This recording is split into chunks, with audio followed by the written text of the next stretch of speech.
Yes. Welcome to the stream, everybody. How are we? It's Wednesday, and you're joining me on a warm 22 degrees centigrade day in Manchester, UK.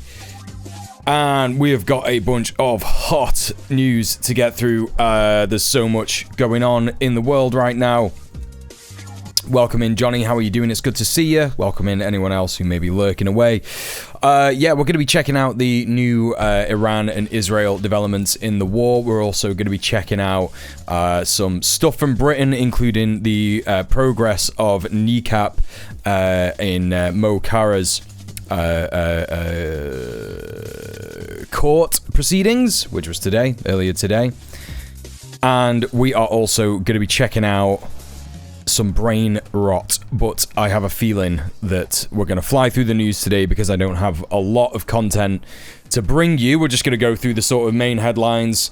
I'll give you my take on them. I'm pretty sure you already know most of what my takes are going to be about all of this. Capitalism bad, imperialism bad. What do you do to make it better organized? And then hopefully we'll do something fun later. Now, a little bit of an update for me.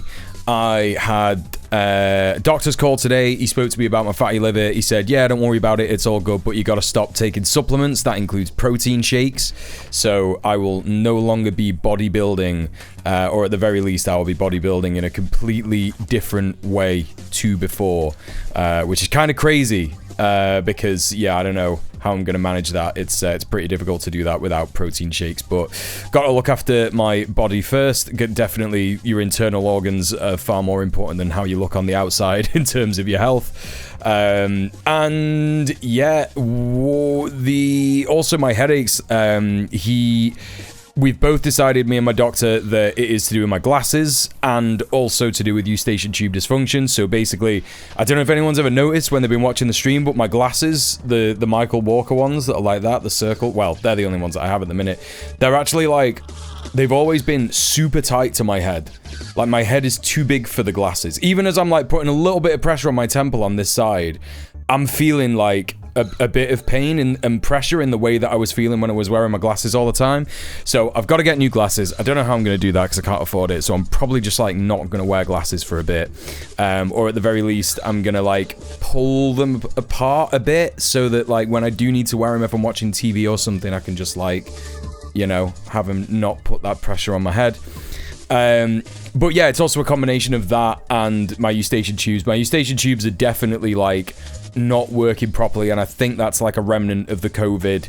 And it's proven by the fact that whenever I do these kind of exercises, I don't know if you can see what I'm doing there, but basically when I massage that part of my neck, that's kind of where your eustachian tube is on the outside, and I feel a whole bunch of relief whenever I do that.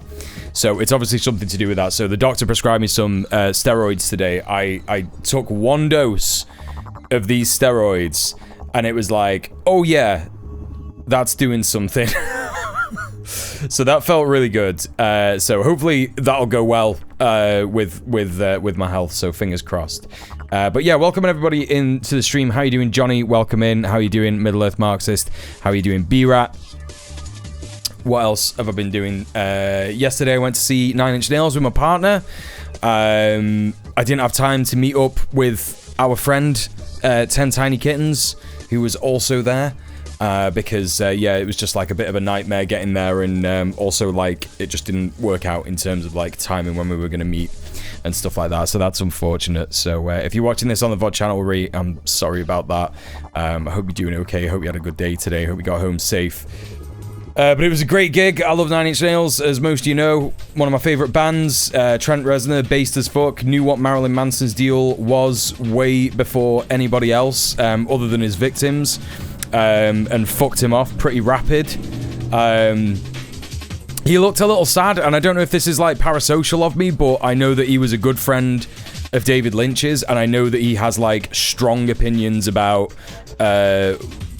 USA politics and billionaires and capitalism, and I don't think he's an outspoken communist, but Head Like a Hole, the lyrics to that are pretty much if he's not a if he's not a communist, if he doesn't openly believe in the ideology, He's certainly like knows about material conditions and how like money's not looking for the cure, you know, not concerned about the sick or among the pure, among the poor or whatever it is. I can't remember. Anyway, Philotus Hammer, how are you doing? Welcome into the stream. Good to see you as well. I love hardware themed music. Yeah, me too. It's great. I love 10 foot tall hammers as well, innit? So anyway, I'm feeling a little drained from that, so I'm going to fly through the news. I hope that's okay with everyone. I'm sure everybody is like completely newsed out anyway, so we're going to go through some of this stuff, and we're also going to go through... we're going to watch something interesting later, maybe some Unsolved Mysteries with Robert Stack, or some Beyond Belief fact or fiction. Whatever you like. Whatever you like, chat. Whatever you think. I'm sure that will be fun for everybody involved. So, without further ado, let's crack on. It's the Iran and Israel war. Things have been heating up. Great that we've got here on the Al Jazeera front page. Israel strikes Iran. Is the world close to a nuclear radiation incident? Oh, damn, dude. Yeah, it's cool, that. It's real cool. How will Russia respond to the Israel-Iran conflict? Let's go to some of these headlines. Entire region being pushed to war. Let's see this one. Temporary restrictions on internet access. This is breaking news. Iran very close to building a nuclear bomb, as Trump claims. No, we already know the answer to that. UN calls on Israel to stop killing Palestinians. Let's check this one out. And yeah. Let's hit up... Is it this first link? Here we go. This is from Osama bin Javid. A stark warning from Iran. The Supreme Leader Khamenei has warned any US strikes will have serious consequences. The only man who is seen to be able to stop Israeli attacks is increasingly poised to get militarily involved. Trump has called for an unconditional Iranian surrender. The US president said, "We now have complete and total control of the skies over Iran." Remember, chat, very, very, very important to remember that not just Trump himself, but also Al Jazeera are compromised in service of empire news sources. Al Jazeera has a Middle Eastern perspective, which is slightly different. It's catered to people in the Middle East, so that's why it's a little bit more reliable than just listening to whatever Trump says or what Netanyahu says. But of course, it's important to remember that you want to be looking at real journalism that is going on, like grassroots journalism, like Popular Front, Drop Site, Double Down News. All of these are pretty good for actual real-life journalism. But let's carry on. So this is, it's not entirely certain as to whether this is the case. Iran had good sky trackers and other equipment, but it doesn't compare to American-made, conceived, and manufactured stuff. And as the American and Israeli war rhetoric escalates, the entire region is being pushed to war. There are unprecedented scenes of destruction after Israel decided to attack Iran. While there's no let-up in attacks by both sides, Khamenei says Iran will show Israel no mercy. This is also a Trump quote, by the way. I don't know why they've not quoted that properly, but this is what Trump said. Manufactured stuff, Hey Fab Forward, how are you doing? So what else do we get here? Houthis say they will continue support for Gaza. A leader of the Yemeni group said it will continue the campaign of support for Gaza until aggression stops and the siege is lifted. Our operations in support of Gaza will not cease, no matter the sacrifices, Mahdi al-Mashat said in a statement. Yeah, it's pretty based. What a legend.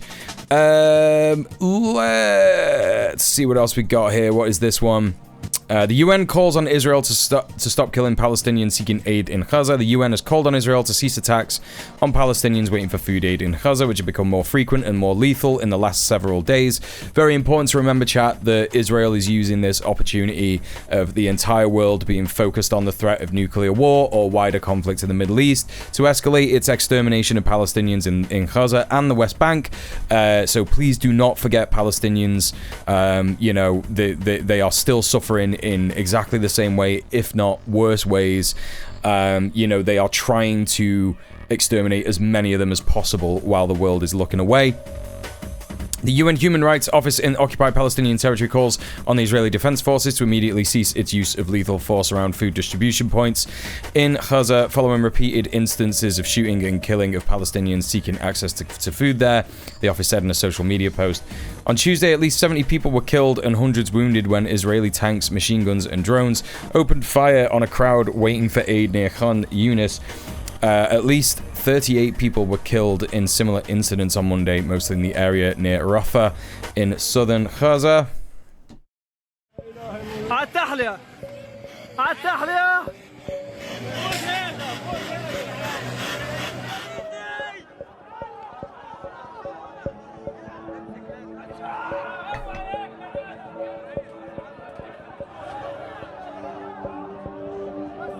كنا في ميدان التحرير بستنى في المساعدات.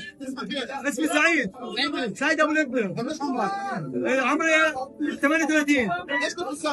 كنا بنتصل. They are dropping bombs on the crowd, chat. They're waiting for Palestinians in Gaza to, you know, gather for aid, and they are dropping bombs on them. It is sick.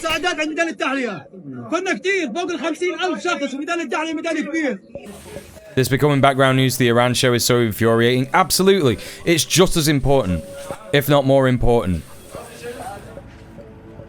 Which is why I'm attempting to, you know, do a little bit of reporting on this, at the very least. You know what I mean? For my small, if not extremely incredible and amazing audience. Yeah, so here's the drop site news ting. Iran under near total internet blackout amid ongoing strikes. Now, this was literally 15 minutes ago. Iran is experiencing a near total internet blackout according to new reporting by BBC Verify. Internet monitoring group NetBlocks says connectivity across Iran has collapsed in a pattern consistent with an intentional shutting down of internet. Yes, Iran has done this for the same reason that it has advised all of its ministers to delete WhatsApp and Instagram and Facebook. Just delete those apps, delete every single access of social media to those sites. Just get rid of them. And that's because they're compromised. That's because Mossad is using these social media tools to track Iranian officials, Iranian government ministers, Iranian military generals, all that kind of stuff. So just remember, that is why Iran has shut down the internet. Israel will claim they have done this because they're scared, or they, you know, Israel has somehow caused this through the Zionist entity's bombing of, continued bombing of the country and Tehran and infrastructure and all this stuff. Yeah, Israel and Palantir use the internet to target and assassinate whomever they like. Yeah, absolutely. And historically, Iran has tended to shut down internet access over domestic issues, whereas they've tried to keep a voiced and intentional presence during international conflicts, so this is something new. Meta told the BBC. As Dropsite reported yesterday, Iranian authorities had imposed certain internet restrictions in recent days and banned virtual servers used to access foreign apps and websites, but analysts note the current blackout marks a dramatic escalation. Live network data, Iran is in the... Yeah, this is from NetBlocks, so we can see here it dropped out literally just in the afternoon here. So that is that. We got a little bit of a memory hole that's happened here for liberals. We're seeing more and more liberals yet again say, oh my god, things would have been so different if we'd have voted in Mamala, not just for foreign policy, but also domestic policy. But of course, Kamala Harris literally said Iran is the greatest adversary of the US when she was running for president. Democratic presidential candidate says preventing Iran from acquiring a nuclear weapon is one of her top priorities. You have to remember, chat, this is a unilateral, this is a bipartisan issue in the House of the USA. It is both Democrats and Republicans that are all over this stuff. Yeah, they love it. Bomb Iran, yeah, we hate Iran. Why is that, you say? not just because they're on Israel money, but also because it is absolutely imperative for capitalism and Western imperialism. You know, we got to imagine the beast and the head of the beast being USA, right? And it makes the decisions. You know, you have the arm of the beast, and the, you know, the fist of the beast is essentially, or the claws or whatever, you know, the attack appendages of the beast, however you want to describe it, are Israel. Is Israel. And it is imperative for them to maintain some kind of hegemony, to stand up to China and Russia, India, and you know, all these other nations that you know, have their own interests, and have their own you know, power, you know, on the world stage. They need to maintain the control of oil. It's the flow of oil. Hey PM Triox, how you doing? I had a fellow TTRPG player from Iran we were playing online with, and he's out maybe permanently. Yeah, that sucks. I'm sorry to hear it. Rubbish. Kamala would still be doing the same genocide and still be allowing Israel to attack whoever they like. Yep. No, foreign policy doesn't differ at all. Remotely. You have some Republican supporters, some Republican mouthpieces, like, funnily enough, Tucker Carlson, which we'll have a look at in a bit. I don't know if people have seen this, but it's pretty funny. Who opposed the war because they wanted to, you know, support Trump on his platform. He did run as the, quote, peacemaker. So far, he has failed to create any peace. He's not solved the situation in Gaza. He's not solved the situation in Ukraine. It's just, that's the end of it. You know, he's just not the peacemaker. I very much doubt he's going to manage to do anything here as well, even though the US is certainly getting involved at this point. They are already essentially involved. Yeah,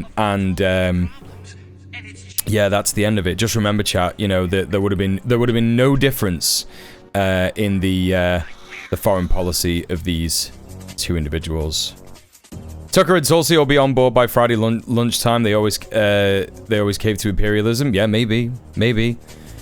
I think it's more Trump's base of supporters that are like confused, and they're like, what's going on?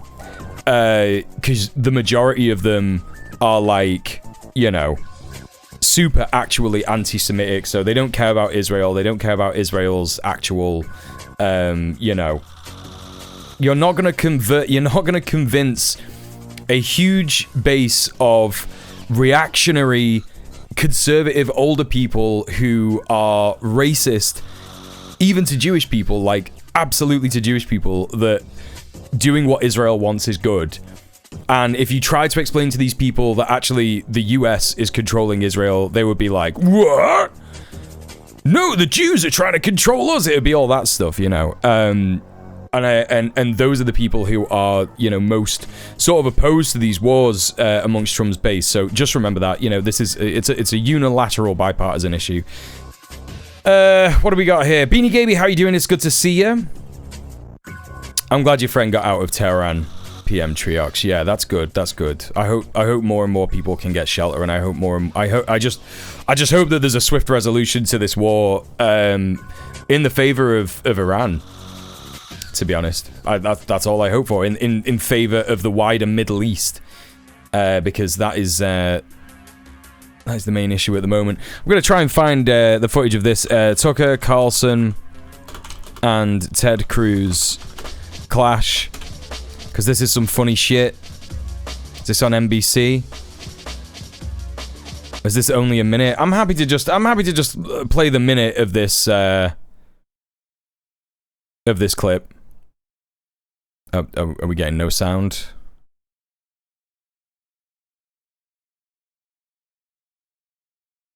I don't know the population. At all? No, I don't know the population. Oh, for God's sake, it's like an edited fucking NBC bit. Piss off. I just want to see, like... Is this just going to be the actual thing? It's crazy that Tucker is doing this, by the way. How many people live in Iran, by the way? I don't know the population. At all? No, I don't know the population. You don't know the population of the country you seek to topple? How many people live in Iran? 92 million. Okay. Yeah, How could you not know that? It's not even. You don't know anything about Iran. So okay, I am not the Tucker Carlson expert on Iran. You're a senator who's calling for the overthrow of the government. You're the one who don't know anything about the country. No, you don't know anything about the country. You're the one who claims they're not trying to murder Donald Trump. I'm not saying that. Yeah, it's still on Twitter. This show, yeah.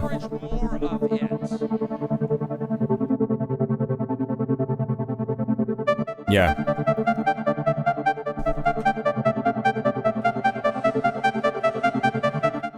Carlson has become a fierce critic against American military intervention. I don't know, man. I don't know if that's true. I mean, I know that Marjorie Taylor Greene has been replying to BB on Twitter, saying things like, it's America first, not Israel first, actually. So I think that's at least one person in Trump's party that is like, what is going on here?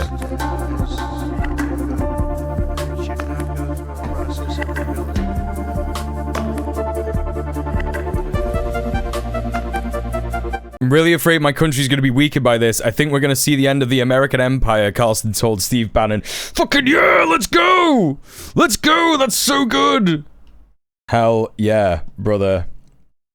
Hell yeah. That's what you want. That's what I want to see. Inshallah, he's right. Inshallah, he's right. Yeah, this was crazy that he said this. Trump fired back on Truth Social writing, "Somebody please explain to Kooky Tucker Carlson that Iran cannot have a nuclear weapon." Hey, Steph, how are you?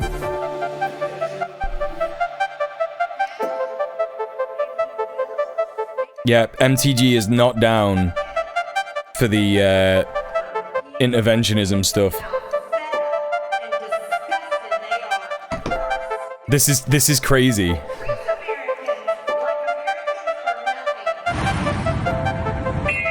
The gap has only widened in the days since Israel launched its preemptive strike against Iran.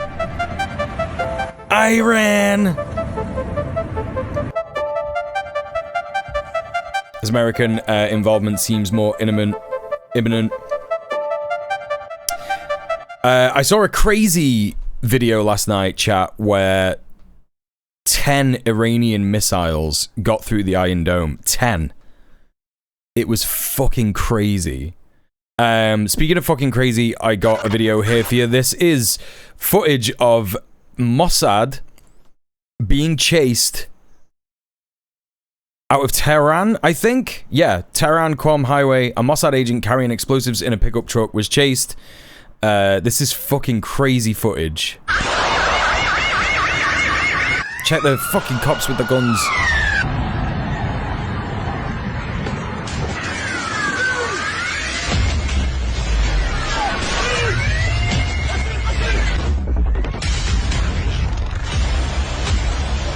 The music. Yeah, get his ass.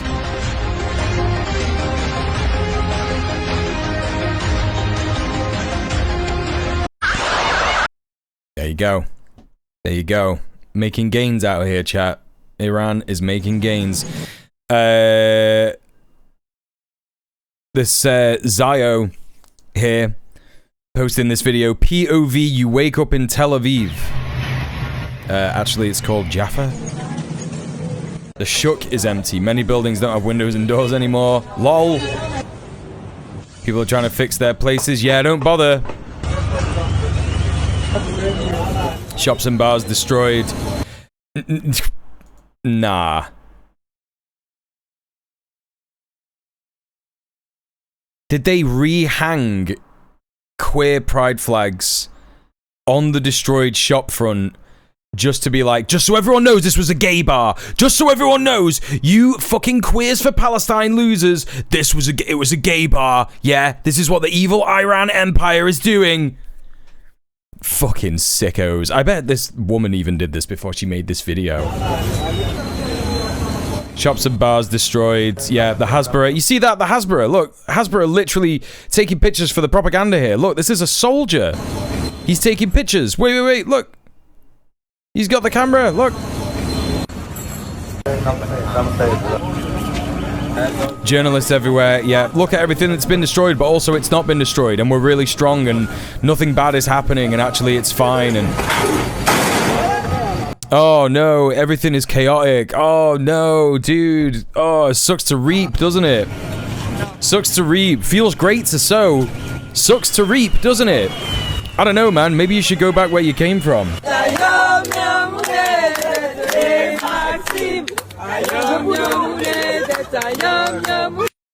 Oh man. Oh man. It's Hamas to film this. Yo. Actually, my take on this is that Mossad is gonna kill this woman. Or at least, like, put her in prison. Because there is absolutely no way they will be happy with, like, a video like this that shows so much destruction happening in Tel Aviv. Ain't no way. Ain't no way. Mossad are going to be knocking at her door literally tomorrow. More settler nonsense. Settlers are now locking other settlers out of shelters to keep them from getting crowded. This is apparently footage of that happening. Literally airlock, air tightening the door.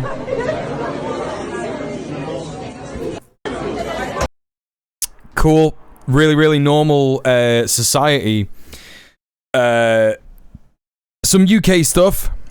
A UK take. We've got here Emily Thornberry, psychopathic MP, horrific piece of shit, Labour turncoat, Labour right. Let's hear what she has to say. Well, let's hear what Richard Madley has to say. If you don't know who Richard Madley is a UK breakfast time TV stalwart. He's been doing this for decades. I used to watch him on This Morning years ago. This could even still be... Oh no, this is Good Morning Britain. It's different. For they have sown the wind and they shall reap the whirlwind. That's the Bible verse for fuck around and find out. Yeah! That's right. Exactly. So Richard Madley, and he's become increasingly reactionary in his later years. And he makes me sick. So let's see how mad this video clip makes me chat. The Iranian regime has repeatedly over the years sworn to annihilate the state of Israel. Wrong. What are you talking about? From the river to the sea. They repeatedly... Right. He's straight up going in with river to the sea revisionism. Sworn death on Israel and every single Jewish person who lives there. No. Wrong. If they've said stuff like this, they've been referring to the state and the Zionist entity and people who collaborate and collude with it. That's what they're talking about. Yeah, we saw that the other day on Monday, Fab Forward. Yeah, they're locking out foreign workers from getting into the shelters, yeah. Is it not reasonable for the Jewish state to do something to protect itself? There was a country close to ours, which was a rogue state, and was dedicated to the destruction of this country, the literal destruction of this country and the deaths of every person in it. And we knew that they were weeks away from getting a nuclear bomb. Do you not think... Weeks away from getting a nuclear bomb. Just like sucking Donald Trump's dick, sucking every horrific war hawk in the White House, Keir Starmer, all this fucking business. I guess that Emily Thornberry is on this show as a government representative to be like, don't worry, Britain, we're not getting involved. Yeah, at first it was months, now it's weeks, it's going to be days, and Bibi has been saying this for years. There's like a photo of Netanyahu. Let's see if we can find it here. Netanyahu with bomb picture at UN. There you go. This is crazy. This article is from yesterday. He was look at this. This is a joke. This is like something a child would do if a child was running a country. And this was him at like, when was this? This was in 2012. They are 90% of the way. They're 90% of the way from making an atomic bomb. Yeah? You should all be so scared and give Israel loads of weapons and money so that we, you know, so that we could bomb them. Mentor. Hey, Portland 1000. I think if they lock up all of Hegseth's bottles, we might stand a chance. Wait, what do you mean we? What do you mean we, Portland 1000? So yeah, this is interesting stuff. But you know, he's been saying this for years. Make sure the graph is also a bomb. Yeah, this is just insane stuff. Completely insane stuff. I think that we might take some fairly strong action. Finally, because we'll have to end this. I swear to God, like, I can't tell you, being a Brit and seeing Richard Madley, yeah? Richard Madley saying, please, Emily Thornberry, send us into another Iraq war. Please let me see another Iraq war before the end of my life. The news station depends on it. The media depends on it. Capitalism depends on it. Please, please, please, please. I need to see the burning flesh of brown children yet again. Gaza was not enough. I need the entire Middle East to be destroyed. Do you really have much faith in negotiations with what is effectively a death cult? I mean, bro, what is effectively a death cult? This guy needs to be fired. This guy needs to lose his job. They fucking executed the head of the negotiations. Are you kidding me? This is what's on fucking daytime TV in this country. The Iranian regime is a death cult. It oppresses its own people. It oppresses women in particular. Absolutely. What are you talking about? What did she say? Did she agree? In particular. Absolutely. And it makes... this existential threat to Absolutely. Israel. Can you really trust anything that they agree to? I mean, the Iranian regime... Swear to God, man, these fucking psycho warhawks, fuck this shit. Anyway, we got some good news. Rima Hassan, one of the passengers from aboard the Madeleine, French-Palestinian member of European Parliament, was released from Israeli custody a while ago. I think this was maybe about 4 or 5 days ago at this point. I'm not entirely sure if I remember. Yo, Emmy, how you doing? What's going on? Welcome in, welcome in, welcome in. Go show some love to Emmy, everybody. She's really, really cool. Really, really based. Let's see what Rima had to say in Parliament. European Parliament, by the way. Mais l'écho de sa propre complicité et lâcheté politique. 1er juin, j'ai été kidnappée en mer internationale par l'armée israélienne alors que je me trouvais à bord d'un navire humanitaire en route vers Gaza. Nous étions 12 à bord du navire, dont 10 citoyens européens. Tous avons été enlevés, déportés de force par Israël, puis détenus illégalement pendant plusieurs jours dans un silence assourdissant de ce Parlement. Aucune condamnation, aucun appel à libération sans condition. J'ai été menottée, fouillée à nu, menottée aux mains et aux pieds, mise à l'isolement pour avoir inscrit Free Palestine dans ma cellule.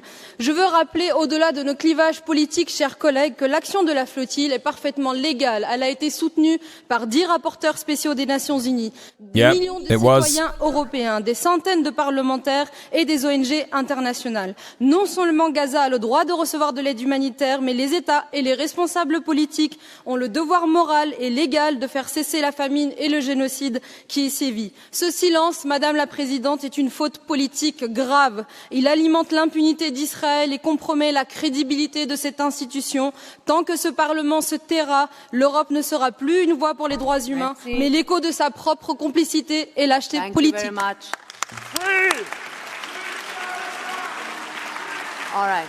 People yelling Free Palestine in fucking European Parliament. I mean, that might be, what's his face, Mick Lynch, and that other one Irish politician, I can't remember her name. Anyway, some good stuff happening. Let's check out the Brit slop for the time being while we're here. So at the moment, we have got the news in the UK that a new anti-protest law is going through Parliament. It had its second reading today. Oh, did Mick get voted out? Oh, I don't know. I'm not sure. Hey, Ragdajin, how you doing? Welcome in. Good to see you. Long time no see. What's good? Oh, okay. Anti-protest law now void as government drops appeal against Liberty victory. So basically, there was an anti-protest law that was going through Parliament that was presented last year. There was another one that was presented the year before, and then a previous one from the previous government the year before that. Actually, the one last year was from the previous government as well. The Tories tried to put it through, and then they tried to put it through again. It got voted down, and then another one went through last year, and this one, this NGO, Liberty, was standing up against it, and so now they essentially... Yesterday, this was literally yesterday, they dropped the appeal against the Liberty victory. So Liberty took the government to court to say, you can't enact these anti-protest laws. It's against human rights. It's against the Geneva Convention, etc., etc. And then the government appealed it, and yesterday they dropped the appeal. So yesterday they were celebrating, but today there is a new crime and policing bill going through Parliament. This happened, it actually was announced in the 10th of March. It's finally getting its second reading in House of Commons. Oh, that was... Wait, hang on a minute. Is this correct? Is this the one that Liberty was getting against? Okay, hang on a minute. I've got the wrong news here. Hold up. Anti-protest law UK. Public order fact sheet. Government quietly drops fight for tougher anti-protest laws. Wait, hang on a minute. Serious disruption prevention orders introduced as part of the Public Order Act. Wait, so has all this just been dropped? Labour have admitted defeat in our... Wait, is this good news? I swear to God, Sophie told me that there was a new one. Surely there's a new one. I've fucking heard this. It's police crimes. Hey, Skidade, how you doing? Long time no see. Have a shout out. Police crimes, police law, police crime and sentencing bill. I'm pretty sure there's a new one. July 2022? Wait, so it's just all been dropped? 2025, Crime and Policing Bill 2025. This is the one. This was introduced in the Commons in 2025. But Liberty are saying they got rid of that one? Liberty defeats anti-protest laws? I'm so fucking confused, dude. Human rights organization Liberty has called for an urgent review of all arrests and convictions made under unlawful anti-protest laws that the government was forced to quash. The government now has quietly dropped its defense of these anti-protest laws, which lowered the threshold for police to shut down demonstrations and arrest those taking part. Liberty has declared a development of victory for protest rights. Last month, the 2nd of May, 2025, the Court of Appeal agreed with an earlier ruling of High Court May that then Home Secretary Suella Braverman did not have the power to create regulations which lowered the threshold of when police can impose conditions on protests from anything that caused serious disruption to anything that was deemed as causing more than minor disruption. What? Let me go to Liberty's homepage. Maybe it's going to be on there. Yeah. Continues legal challenge against Equality Watchdog. Yeah, they're taking part in the Supreme Court trans rights debacle. UK government's ban to... Oh, is it this one? Crime to be poor. This is from June 12th. So is it this one? Good to see you streaming again, Mule. Looking good. Thank you very much. Not as good as you, but I'm trying. Ha! How you doing? Imagine being fined for sleeping on a bench, prosecuted for not paying a TV license while barely being able to make food and rent, or ordered to leave town for loitering. Antisocial behaviour powers allow councils to fine, exclude, or prosecute people for behaviours like begging, sleeping rough, or loitering. These are not criminal offences in themselves. ASBOs. Yeah, I'm going to ask for a link on this chat from the person who recommended it to me, because it's looking like it's not actually like... Hold up. Have you got a link? Can't seem to find anything. I'm so certain. I'm so certain that there's a new one. Anyway, well, I'll get the hang of this politics streaming again at some point, chat. Maybe I shouldn't have spent all day playing video games today. Yeah, this is from March. Crime and Policing Bill, another assault on the right to peacefully protest. Is it this one? The Crime and Policing Bill will enter its second reading and debate in the House of Commons. It's the fourth anti-protest bill put to Parliament in as many years. The bill seeks to criminalise yet more parts peaceful protest while including banning face coverings and gives police the power to force people who are on limited visas to leave the country. I think it is this one. Amnesty International UK raised concerns about the contents of the Crime and Policing Bill ahead of its second reading the 10th of March. The large bill details a diverse range of issues, but its clauses on protest are especially problematic. These measures are taken from last year's criminal justice bill, which is part of the previous government's ongoing and far-reaching crackdown on peaceful protest. As fourth anti-protest bill put to Parliament in as many years, protesters continue to face mounting criminalisation for peaceful protest, as well as the imprisonment of peaceful protesters for longer than some serious violent offenders. The bill seeks to give police power the ban to wearing a head covering at protest and criminalises being in possession of a pyrotechnic at a protest. That means a flare. Police could also be handed new powers to compel protesters that are on limited visas to leave the country. Fucked if they get a caution. If they get a caution. This is crazy. There are also measures related to climbing certain war memorials. This is nuts. This is absolutely nuts. Kerry Moscow-Giuri, Amnesty International UK's Director of Campaign, said, despite having opposed much of the raft of draconian protest laws passed by the previous government, it seems the current government has decided to continue the attack on peaceful protest. Peaceful protest is clearly protected under international law, yet, alarmingly, it seems the UK has entered a dangerous new area of authoritarian policing which seeks to undermine our right to free speech. Amnesty urges MPs to attend the second reading debate on the Crime and Policing Bill and raise serious concerns about the inclusion of yet more unnecessary anti-protest measures. You know what we're going to do, chat? We're going to go to the UK Parliament YouTube channel, which is always a fun place to go. Alright. Yeah, very cool. Before we come... Yeah. I'm sure they were discussing this today. I'm so certain they were discussing this today. Commons and overseas territories 4 weeks ago, 13 years ago, 12 days ago, petition debate, e-petition debate, income tax, personal allowance, PMQs. Well, it will have been live streamed, won't it? Women inequalities, misogyny, the manosphere, and online content. Prime Minister's questions, answered by Angela Reynard. Collecting the right tax from wealthy individuals, smart meters. Yo, this is wild. What the hell? I thought they were debating this today. Right, it seems that I've had some wrong information, chat. So I am sorry about that. I guess I'm not up to date on that. Let's continue with the rest of the Brit slop here. Just while I'm awaiting some kind of a link to help me through this. Rigby challenges Starmer. PM challenged on grooming gangs. Some slop that's going through Britain at the moment, which is completely fucked up, is the government's entertaining of the far-right myth of grooming gangs being overwhelmingly brown people. So apparently this is an outtake or this is a clip of an interview with Beth Rigby from Sky News talking to Keir Starmer in Alberta, Canada, where the G7 summit has been happening, talking about grooming gangs, so-called grooming gangs. Now listen, needs to be said, chat. Grooming gangs are a thing.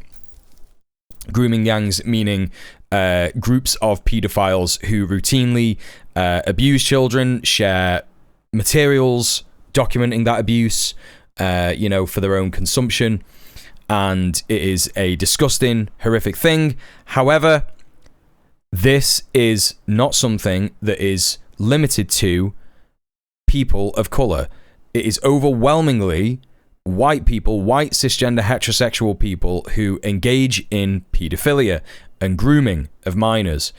This has been a fucking nightmare, a tired debate in the UK for some time, going on about 20 years, I want to say, maybe even more than that, where there was an instance of a grooming gang that was made up of overwhelmingly Asian people, and they absolutely, engaged in grooming. But again, the reminder here is that this is the kind of thing that Hitler said when he was manufacturing consent against the Jews.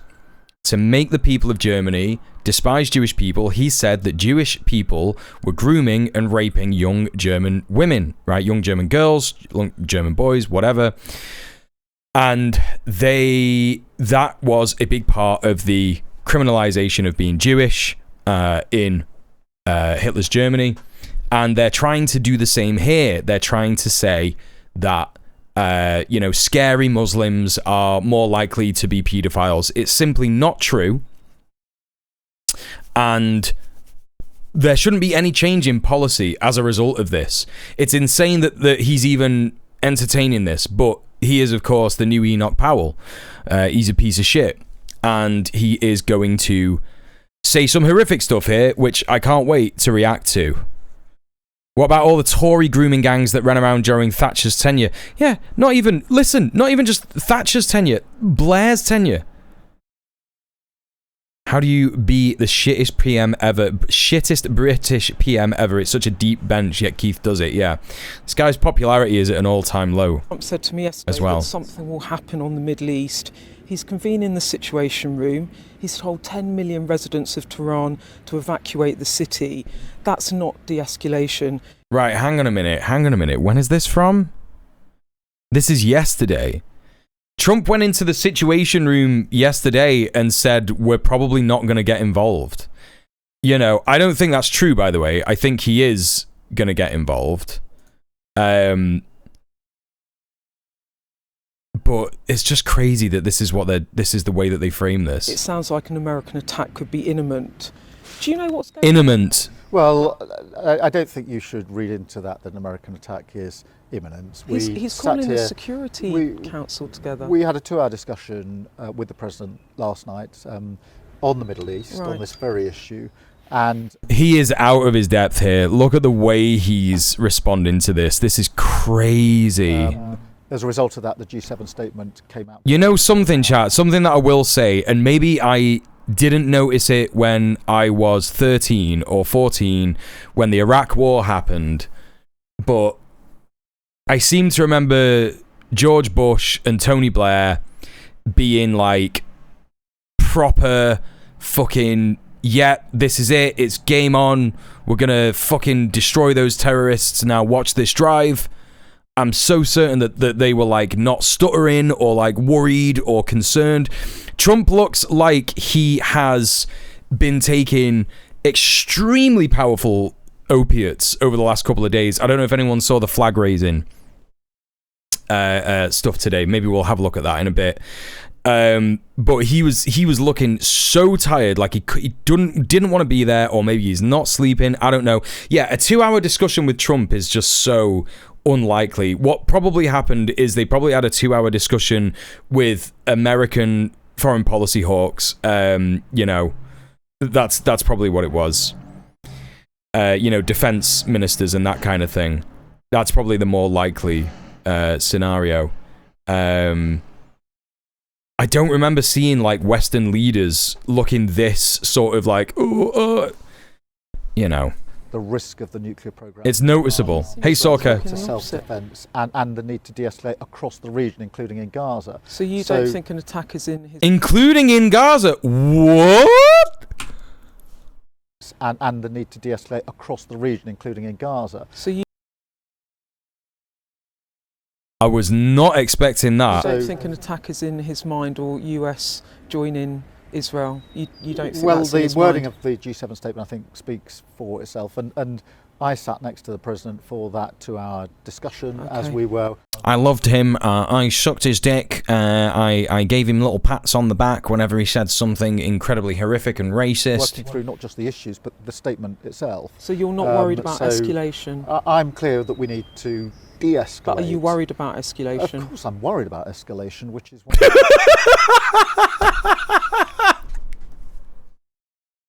Chat, this feels like a Philomena Kunk bit. You know who I'm talking about? Do you know who I mean? Philomena Kunk?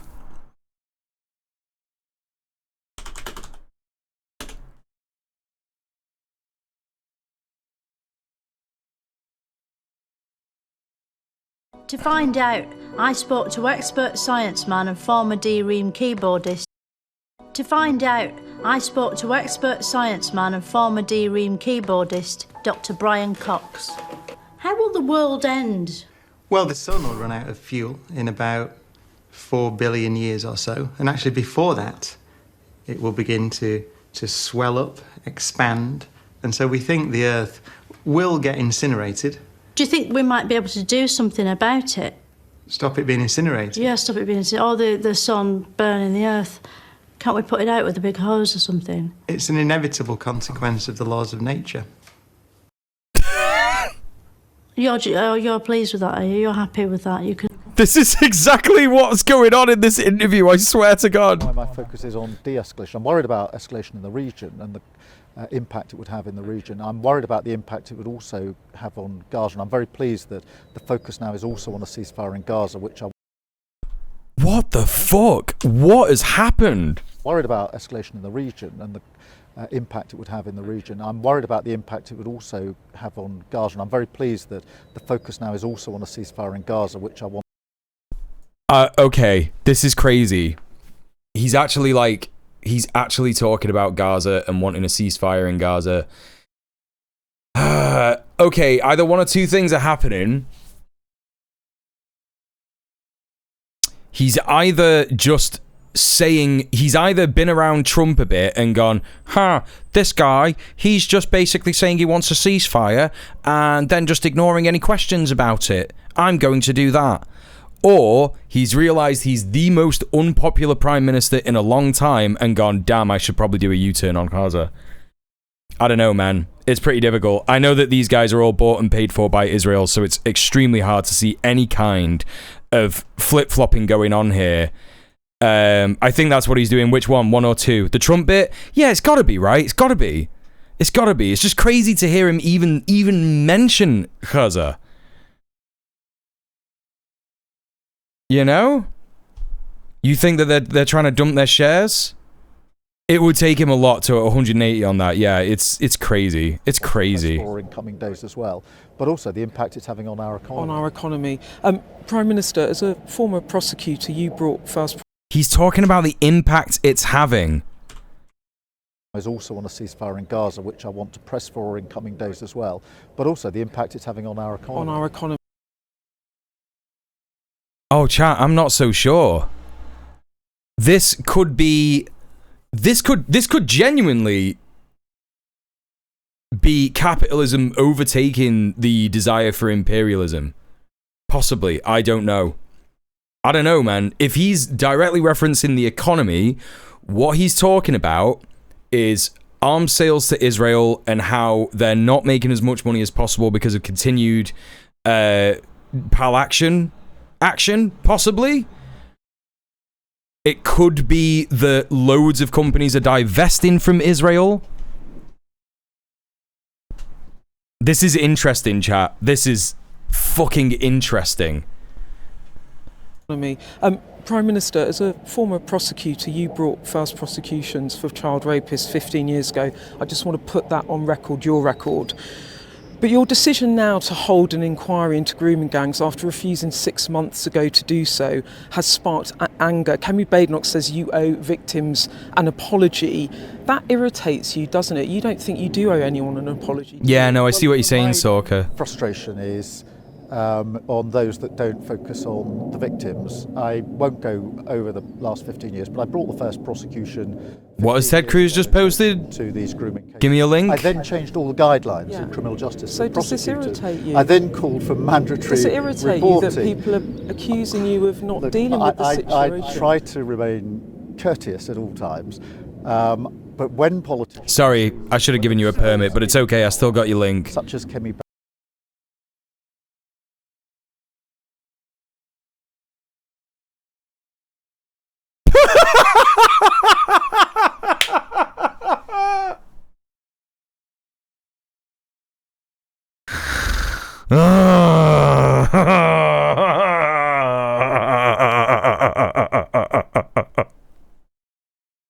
Nah. Oh, chat, this is the worst timeline of all time. Yeah, man. Iran's just like the Death Star. And Ted Cruz is just like... He's just like Luke Skywalker, isn't he? You know? Iran is exactly the same as the Death Star, and Ted Cruz is exactly the same as Luke Skywalker. This is crazy, man. It's crazy. Fuck this guy. He's just a massive pile of shit. He cooked you. You're advocating for the destruction of a country without knowing the most basic demographic question, which eerily means you care not of the people, but only for war. Imagine being on the US Senate Foreign Relations Committee and not knowing the most basic facts about countries you're pushing to bomb the crap out of. I mean, I don't know. What is this guy? American exceptionalist, rabid capitalist, economics correspondent? No, this can't be real. This has to be like a fake account. This has to be a parody account. Marlborough Point millionaire. It is. It definitely is. It definitely is. 1,000%. Yeah, no, it is. I was gonna say. But also, like, conversely, there are many US senators who are on the Foreign Relations Committee who don't know anything about any country outside of the USA. Is this him threatening to destroy the entirety of Iran? I mean, yeah. I mean, like, that's what Luke Skywalker did on the Death Star, right? He destroyed the Death Star and everybody in the Death Star died. And, you know, what Ted Cruz is saying is that, like, everyone in Iran, every man, woman, baby, child, teenager, you know, disabled person, animal, life, plant, animal, vegetable, mineral is exactly the same as a stormtrooper on the Death Star. Yeah, fuck Ted Cruz. I hope he has an accident. What kind of accident? I won't speculate on. And did absolutely... That's unfair to them. Many of them don't know anything about the USA either. But that fell on deaf Good one. ears. So I stand on my record in relation to the national inquiry. Does she owe people an apology? Do the Conservatives owe people an apology? My focus is on the victims on this, not on politicians. I simply gently point out that some of those that are loudest now were the people who did absolutely nothing when they had the opportunity. But I do on the national inquiry, because it is important. That needs to go wherever the evidence. And I'm going to come on to that. I want to come on to that. But before I do, I just need to do this with you. You accuse politicians like Badenoch of jumping on a bandwagon for the far right. Was that misjudged to put it in those terms? Yes, I love the far right now. They're so good. Can't wait. Can't wait for my new far right friends to put me on a pedestal. It's really good that that's happening. Yes. That's just what he's going to say, isn't it? Wish you hadn't said that now. I was really clear that I was talking about politicians. I know, I just said that. Yeah, and I do think that those politicians need to answer the question, which is why, when you were in power and had the opportunity to do something, but do you wish you hadn't conflated it with right-wing bandwagon? Because that's not what people's concerns about grooming gangs weren't necessarily right-wing. Yes, they were. Oh, fuck you, Beth. Fuck you, Beth. Yes, they are. They overwhelmingly are. Grooming gangs is a dog whistle for far-right politics. Shut the fuck up. Do you sort of wish you hadn't said it? I don't... Oh, I wish you were never born. Oh, my God.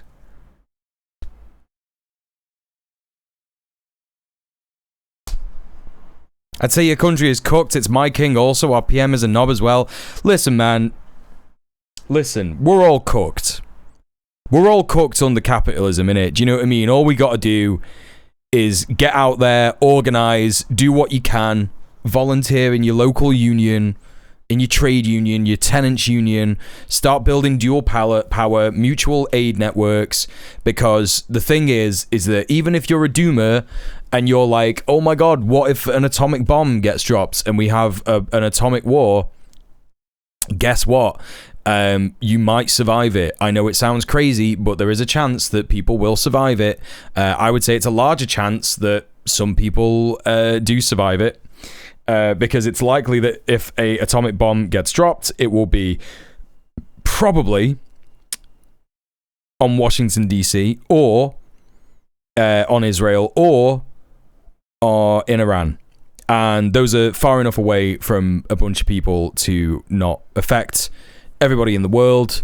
Obviously, it'll affect everybody in those places incredibly badly, and that would suck if it happened, and I don't want it to happen. But if you're a doomer and that's what you think, you better believe we're going to need dual power after that. I've never implied that other people... It would make society fucked for centuries. Yeah, we'd be living in like a weird Fallout world. Firsthand, not you know, wing bandwagon, is it? Victims.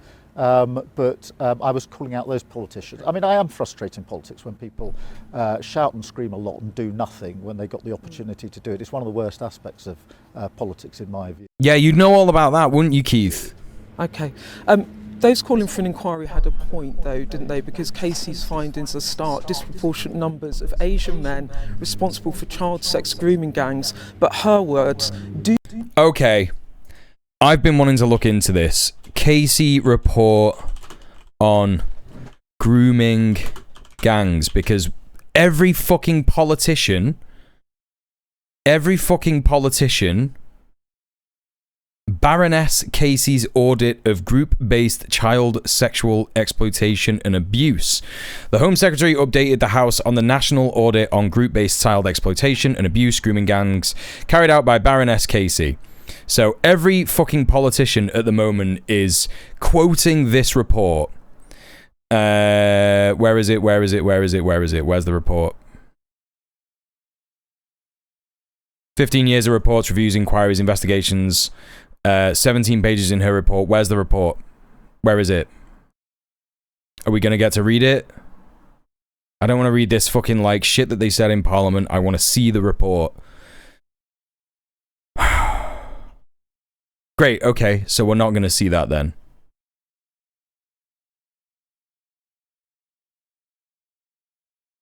Here we go. Okay, how many pages is it? Oh, fuck me, it's 100. It's 100. Oh my god.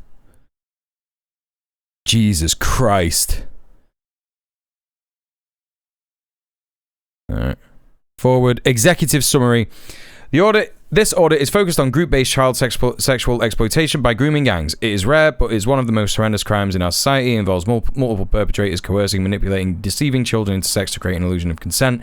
While the public attitudes have shifted and children who used to be called child prostitutes are now understood to be victims of child sexual exploitation, there continues to be an awkwardness in society with acknowledging and discussing child sexual abuse. There remains a tendency to apportion blame to adolescent children for their own abuse. Yes, that's wrong and bad. It shouldn't happen.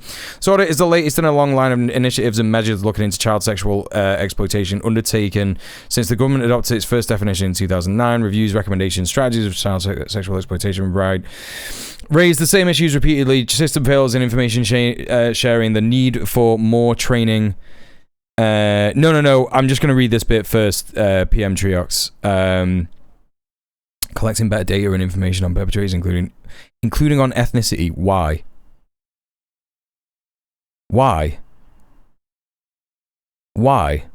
Why is it important that we know what the ethnicity of these people are? Oh boy, this is gonna cause the next riots. This is literally it. It's gonna happen like this week. It's gonna happen this week. That's why this is the first thing that comes up. Public must keep calm.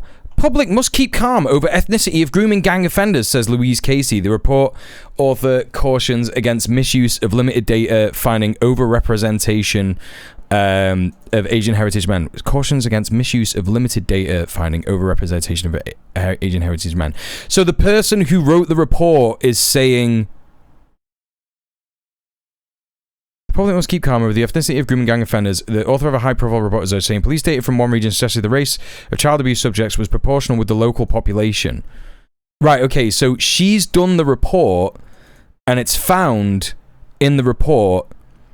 On Monday, Lady Casey's report on Monday found evidence of overrepresentation of Asian and Pakistani heritage men among suspects of group sexual exploitation, according to data from 3 police forces. 3 police forces! Casey told MPs on Tuesday she was concerned that limited data available on the race and ethnicity of offenders was not being used responsibly as part of the public debate on grooming gangs. She said the report examined data for Greater Manchester Police, which covers towns including Rochdale and Oldham, where convicted grooming gangs operated. So if you look at the data on child exploitation, it is disproportionately Asian heritage. If you look at the data for child abuse, it is not disproportionate, and it is white men. So just a note to everybody, outside here rather than in here, let's keep calm about how you interrogate data and what you get from it. Right, so look, here's the thing. What is the difference between a grooming gang and child sexual abuse is very little. One is like a network of people who are doing it, and the other is a broad amount of people who are doing it. And what defines it being a grooming gang, right? GMP's figures show that 52% of suspects involved in multi-victim, multi-offender cases of child exploitation over a 3-year period were Asian, compared to 38% who were white. This is obviously overrepresented, far known to be a racist police force, the Greater Manchester Police. I don't doubt that the actual issue here is this people who are reporting crimes, yeah? This is people who are reporting crimes. Lots of people don't feel comfortable to report. I'm literally a victim of child sexual abuse. I never reported my abusers to the police, and I still won't. And that is now changed due to my, my scruples, my abolitionist ideology informing that. However, I guarantee that this is because lots of people don't feel safe to come forward about it, and actually the true figure is going to be proportionate to the population. Facilitators versus the customer is how I'm taking it. Yeah. Easily that as well, yeah. When examining suspects for all child sex abuse crimes, not just grooming, the same forces data showed that 60% were Asian, 44% were white, while 32% of suspects were unknown ethnicity. Not just grooming. What is this fucking journalist talking about?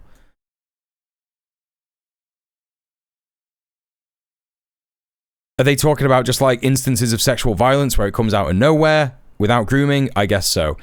Anyway, the long and short of this is if they only asked 3 police forces, yeah, which 3 police forces did they ask? So we got Greater Manchester Police, which is an overwhelmingly racist police force.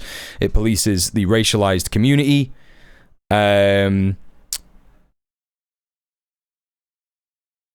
Much more so than the white people over Greater Manchester. BBC is disappointed by the Conservatives' response. Opposition could have been, so we're not going to find out which other police force. Let me see if we can find it in the report. Police force. Right. 3 police forces.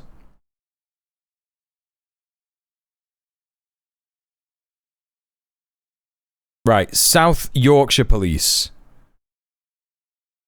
So I met the Inspector of Rotherham Council as a treatment in the hands of the vile abusers, treatment afforded to them accountable. The police force and their council, those responsible in Rotherham, denied any wrongdoing. So Rotherham Police Force, South Yorkshire Police,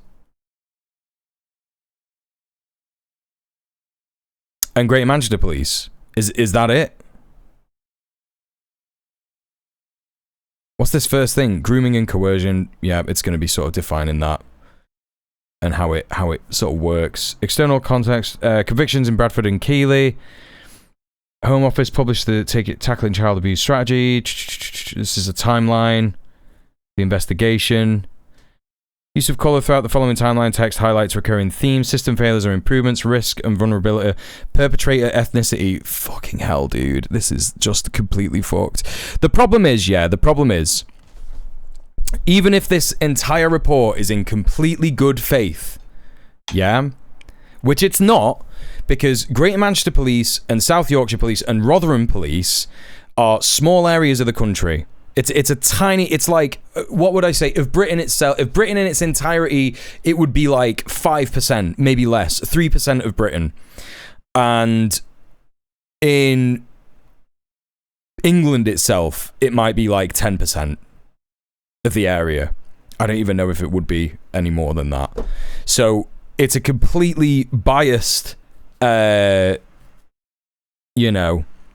report here, predominantly of British Pakistani ethnicity with 1 white British offender, 11 men convicted in Derbyshire, 5 men convicted in Rotherham, Asian ethnic background, January to... So this is just over the last 10 years as well. So the sample size is like going smaller and smaller and smaller. It's like over the last 10 years, fucking 5% of the UK and racist police forces where they over-police racialized people in their districts. Damn, dude, crazy how this report is falling in line with the overall anti-migrant rhetoric that is being pushed in the UK at the moment. That's crazy, dude. It's crazy how that's happening, and it's crazy how Beth Rigby is like, damn, how do you feel about being wrong about all that stuff that was wrong, all that data, it was so wrong. You know, that paedophilia is a problem across the board. Do-gooders were trying to cover stuff up for fear of being branded racist. Do you reckon... Bro, I swear to God, I'm going to lose my fucking mind. And who are the do-gooders? Well, I absolutely recognise what Louise Casey wrote in her report. I've read every word of it. It's why I've decided there needs to be a national inquiry. But also... There is no way you've read every word of that report, dude. He lies so much. I've read every word of that report. Because of those words, I'm clear that inquiry must go wherever the evidence is. Who are the do-gooders? Well, I mean, that's Louise Casey's word. She will answer that for you. I can tell you in terms, because I had 7,000 staff when I was chief prosecutor, I was very clear. Hey, Risk Inverse. That he should not play a part in any of the decisions that we took. I can't answer for other people, but I do recognise that if we're going to have a national inquiry... didn't behave like you did? Well, look, that's the concern, and we need to be open about that. And that was your experience when you were prosecuting people? Well, my experience was slightly different because the case there was assumptions were being made about the reliability of some of these witnesses. They're going to use this inquiry to deport every single Asian person in Britain. They're going to use this inquiry to deport every single Pakistani or Indian or Bangladeshi or even Arab migrant, probably even some North African migrants from Britain. That's what's going to happen. That's what they're going to do. This is Keir Starmer getting tough on immigration. This is what he's doing. This is all part of his new plan of capitulating to the far right. He's a disgusting, horrific fascist bastard. He has completely polluted the name of Labour. The name of Labour will never be... Even in Blair's Britain, there were some social policies that were good for the population. In this government, there is simply none. Nothing has happened. There are no moves being made. The Renters Reform Bill, the Renters' Rights Bill is taking ages to come through, and it's been watered down. This is absolutely horrific. It's completely wrong, which is why I changed the system. But I don't want to duck this one because I think it is very important, Beth, that this inquiry, now having been put in place, must go where the evidence... and if that means into questions of ethnicity or the views that were taken by public officials or others, then that inquiry must go there. No stone will be left. This is what Donald Trump's been saying to him while Keir's been sucking his dick. He's literally been going like, Keir, what do you gotta do? My good little boy, what do you gotta do? You gotta organize a state-mandated pogrom. That's right. Just like that. Daddy loves it like that. That's right. No stone unturned, and this is where you have led me, because I really want to ask you this. Perpetrators have been prosecuted by you, but no one in institutions have lost their jobs. Counsellors, social workers, policemen, civil servants, people that were meant... Oh, Beth, you're barking up the wrong tree. Don't you understand? The state apparatus is there to be unaccountable. What are you talking about? Protect these vulnerable young women, these girls. They have not been prosecuted. It cannot sit easily with... Even if they do this state-mandated targeting of immigrants, which is already something that is happening, white people are not going to lose their jobs, or even just police officers. Doesn't matter if they're white or not. They won't lose their fucking jobs. Prosecutors, magistrates, they won't. They'll stay in their jobs. Do you want prosecutions to flow from it? He's probably talking to Stephen Miller. I doubt Trump knows who Keir Starmer is. No. They have been talking. They have been like seen together and interviewed together while they've been here. in Alberta at the G7, Mr. Dank. Anyway, hi, how you doing? Good to see you. Hey, Alejandro, how you doing? Good to see you as well. Where the evidence takes it. But then, in answer to your question, there must be accountability. Right. Because that is... Always astonished how close Tories and Labour are, even less of a difference. I mean, look, it was not like that. At one point in time, it wasn't like that. This is only under Keir Starmer's leadership. It's gone so far right.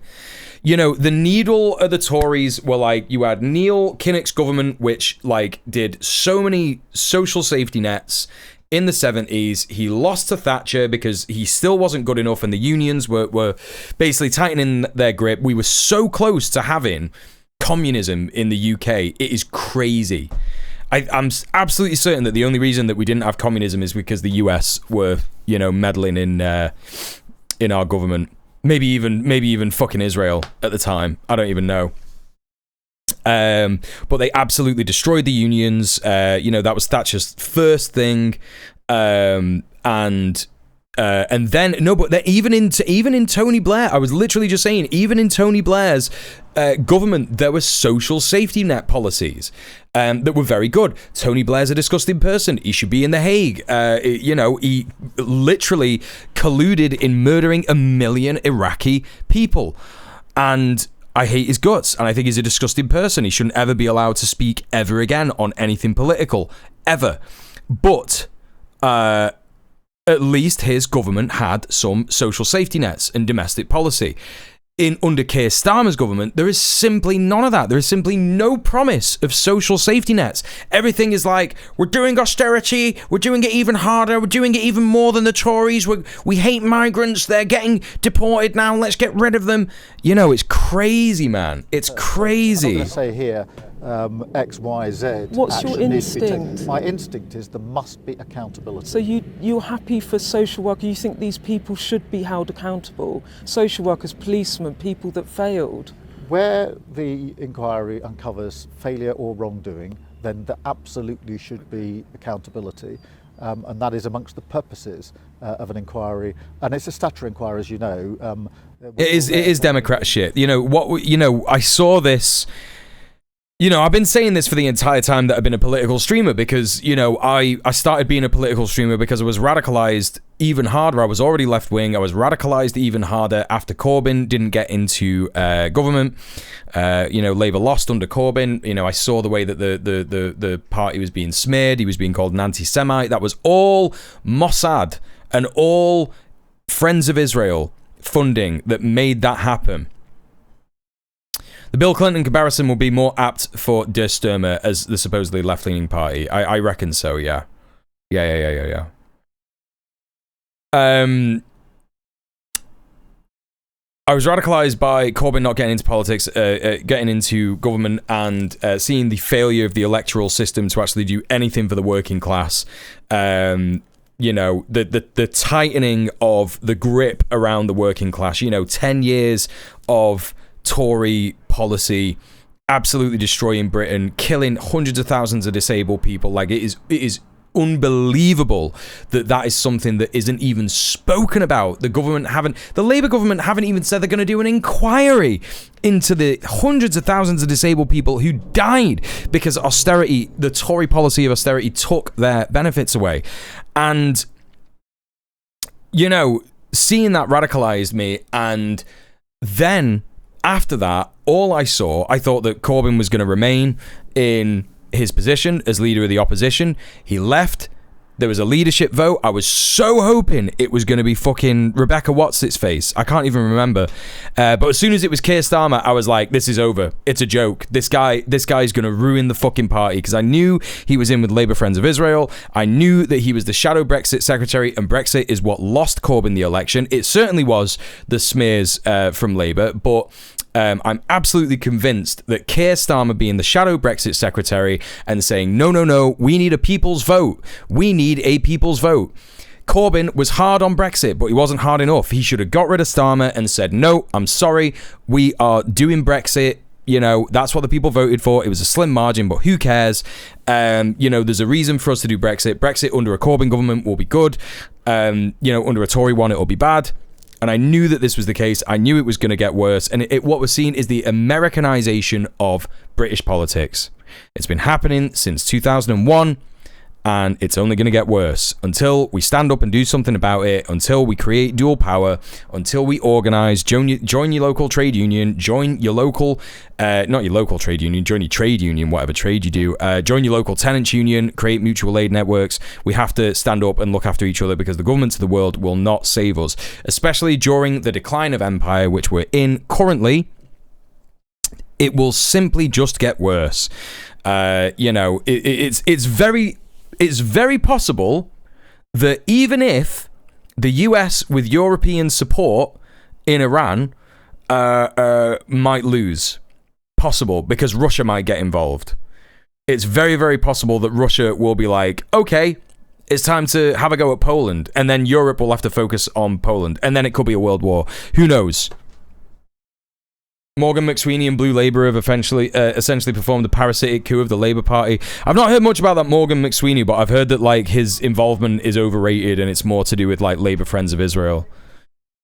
I'm not sure about that. Like people loved to say that like Dominic Cummings was the architect of the Tory government, but everyone is failing to see that like, listen, it's not like a shadowy guy at the back of the room.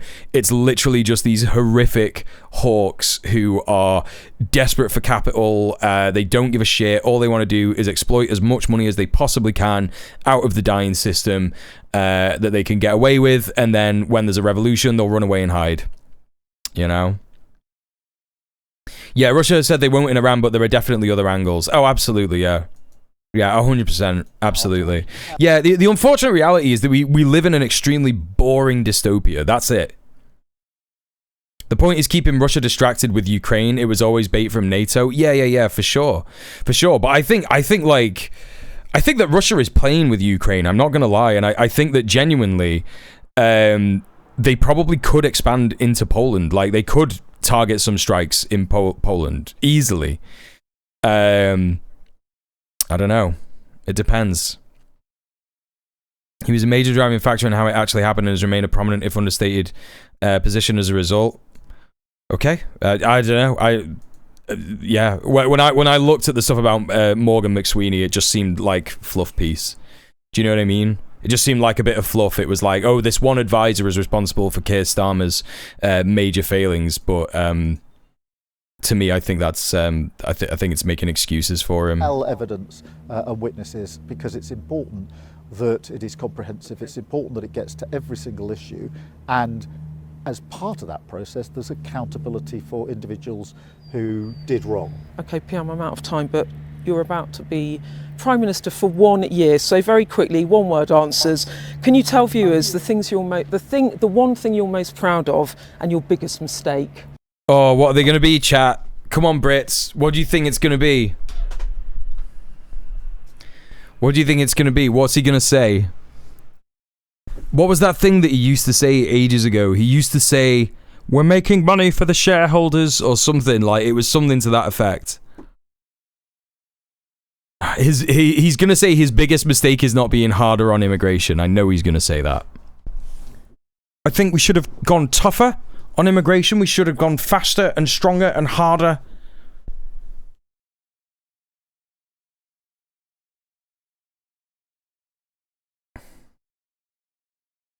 I'm proud of how I brought our country together. Yeah, he's going to say some shit like that, isn't he? Yeah. Yeah, for sure. You think he'll use a slur?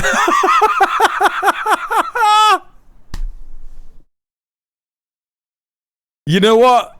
I'll take it. Yeah, that's the next escalation. That's the next escalation.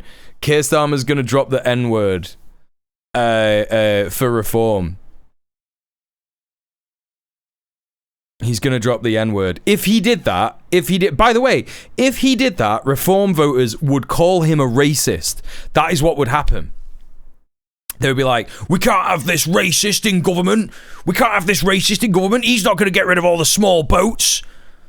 Yeah? He's not going to stop all the small boats, all the people coming over on small boats doing human trafficking and getting free bikes. Free bikes and iPhones. Well, amongst the things, I could do a whole list, but I'm really proud that a year ago, probably, I was interviewed by you and I said we'd do 2 million extra appointments in the NHS in the first year of a Labour government. We've now done 3 million. I don't, bro. And waiting lists are coming down. There's a whole list of other things. Waiting lists are coming down because he's selling off parts of the NHS to private companies faster than the Tories. That is what's happening. That I could probably go on about for a very, very long time. In terms of mistakes, look, I think that we haven't always told our story as well as we should, explained our decisions in the way that might, in retrospect, have been better, but that's the nature of politics. I suppose we could have done better. He's basically saying what I said, but in a roundabout way. The story at the end of the first year is this. We had to clear up the mess, and the first year was really about that.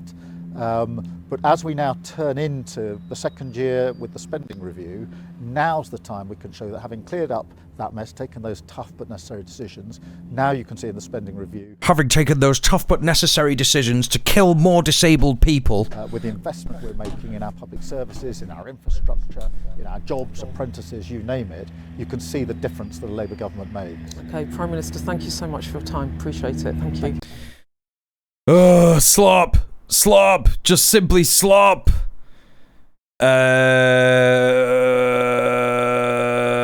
Let's take a look at this promotional video that Keith did. In the Rockies, working to deliver for Brits back home. G7 done.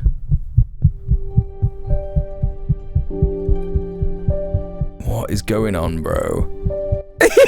With his MI5 security.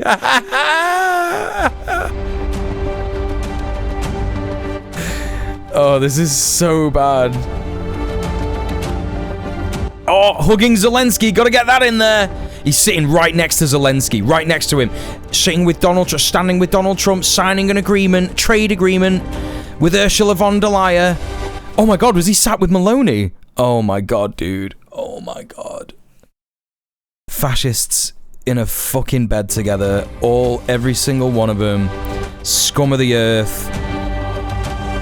Yeah, loves Macron, loves Maloney, sat with Maloney there. Oh man.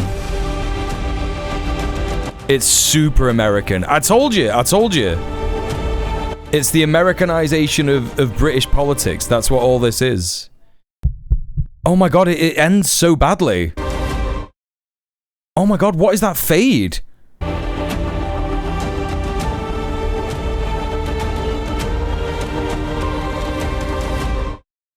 Oh my god, they can't even do that right. That is so embarrassing. Anyway, in much better news, we've got the update on the Kneecap trial.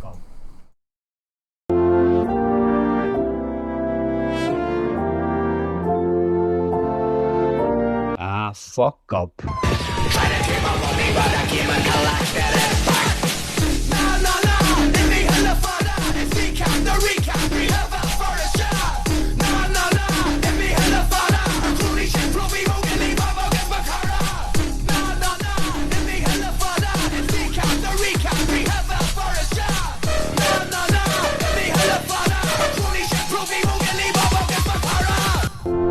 Hell yeah, dog. Hell yeah, the Kneecap trials, one for the history books, man. Yeah, so basically, Mo Farah today, Liam O'Hanna, has been released on unconditional bail over a terror charge. Based thing about Kneecap is they love to speak Irish. Yeah, because they're Irish, and it's reclaiming the language from the colonizer, Britain. A rapper with the Irish language hip-hop group Kneecap has been released on unconditional bail after appearing in a London court on a terror charge. Liam O'Hanna spoke Irish in the Magistrates Court. Westminster Magistrates Court, like one of the highest courts in the land, and spoke Irish and needed to have an interpreter. Also, hi Rat Freak, hi Goblin Hugger, how are you doing? Yeah, this is the real sound of Britain. It's the real sound of Ireland, anyway. Supporters of the group offered a round of applause outside a court in London after the appearance. He was basically in court for displaying a Hezbollah flag. It is boss shit. Yeah, it really is boss shit. The Chief Magistrate Paul Goldspring told him he must attend court on that day. The courtroom was full and court staff had to bring in more seats for journalists. In a statement posted on social media in May, Kneecap said, "We deny this offence." The band arrived at court on Wednesday wearing Free Mokhara t-shirts, large green flags saying Free Speech, Free Palestine. Were also on display. A mixture of Palestinian and Kneecap flags were being held by some of the crowd, and cheers were heard after a van drove past displaying the slogan "More blacks, more dogs, more Irish Mokhara," which is the one that we just saw. The slogan is a spin on a well-known discriminatory phrase found on some UK boarding houses in the 50s. Let's hear about... Wait, what? Is it just like not... Is it not going to talk about the bail? It doesn't even mention that he... Oh, released on unconditional bail. Sorry, yeah, I read that earlier, yeah. So he's been released on bail. So that's great. So he will have a trial still, but he's not been put in prison. But it's important to remember, chat, that this guy did about as much terrorism as the Filton 18, who are still being held on remand without chance of bail. Please check out Free Yulia in the chat. Wait, it's just Yulia. Yeah, please check out the freeyulia.com website that my partner made for her best friend Yulia, who is in prison, and check out the rest of the Filton 18. Send them some letters of solidarity, send them an email, or write a letter. It's much better to write a letter than actually email one, because a lot of the times it's very hard for prisoners to actually spend time on the hardware that they give them for looking at emails. Chat, I've been live for about an hour and 40 minutes. Please consider supporting me. Please consider subbing off Twitch. You can do that via the link in the chat there. Send me a donation. Please consider joining my Patreon. Please consider becoming a Patreon supporter. And also, if you can't afford to do either of those, don't worry about it. You can retweet my Go Live tweet or repost my Go Live post on Blue Sky, or go and watch a video or something, or stick a video on in the background from one of my YouTube videos on the link tree there, and give it a like and a comment or whatever. You know, there's loads of ways to support, and I would really appreciate that. Okay, so that's the news about Mokhara. Really good stuff. We got some brain rot to check out. Let's start with this. This person here, Ben on Wine, saying, "This literally made me spit me coffee out." Yeah, and let's see what it is. Chat, can you already tell what this is? How many people in chat want to take a guess at what that's going to be? I recommend the Berserk video. Thanks for Lotter's Hammer. Appreciate that. And you got it in one. You got it in one, Goblin Hugger. Yeah, it's AI. You can tell straight away, like, it's just so odd. Like, what is this scene?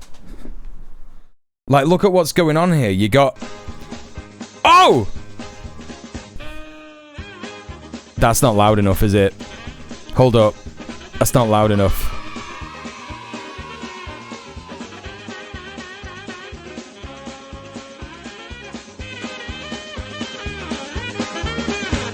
There you go. Is that better? Why are you crying?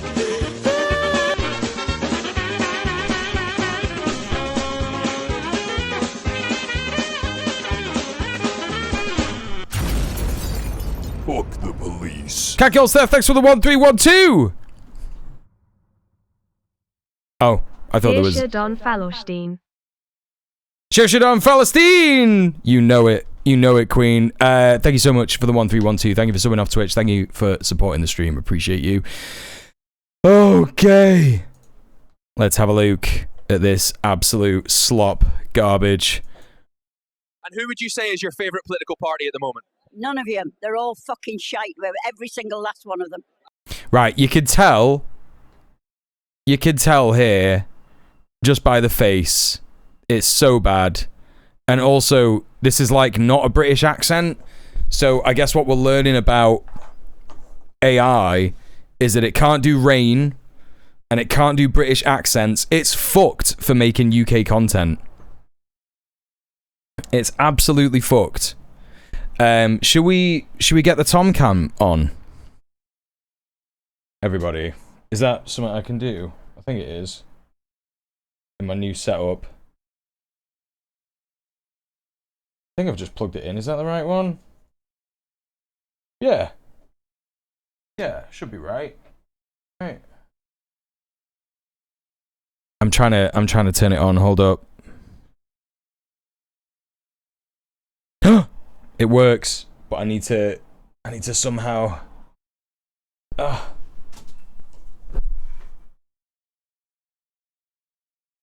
it stay there? There he is. There he is, chat. Oh, it might actually stay there. There he is. Oh yeah. The boy. There you go. There you go. You can have a little bit of Tom up there. For the dono. Do you know what I mean? We got incentives. We got some incentives going on. You little man. Yes. He's like, what the fuck have you had on your fucking fingers, pal? Right. There he is, Melpert. Peebo Melpert. Alright, let's crack on with this. Sorry, apologies for the language there. And what do you think of the National Health Service at the moment? It's a fucking piss take. I'm ill 4 times a year and I've got more chance of... Look at this. Look at these words. Come on, man. Come on, man. You could just tell that, like, everything is just off. Everything is off. This is not a British parking sign, by the way. The chimneys, again, multiple chimneys. So many chimney stacks. A crazy amount of chimney stacks. It can't do chimneys. It can't do words. It can't do rain. It can't do British accents. Shagged than I have getting an appointment. Right, back to you in the studio. Firstly, what do you think of the immigration situation right now? It's a fucking joke. We can't... Did you see? Look at how this, like, old man is looking and, like, looking off into the camera. The immigration situation. And also, he's, like, looking directly in the camera as he's asking this question. Come on, man. Hey, Link Retro, how you doing? Good to see you. We'll pop it down to the news store. Why did they do this instead of just interviewing people? Because if they interviewed people, they wouldn't get the answers that they wanted. That's what it is. It's the same old lady voice as well, yeah. Right now. It's a fucking joke. We can't look after our own people, yet those fuckers are flying through the border. Right. And what's something that... Yet those fuckers are flying through the border. Damn, this is so cool. that annoys you about Britain right now?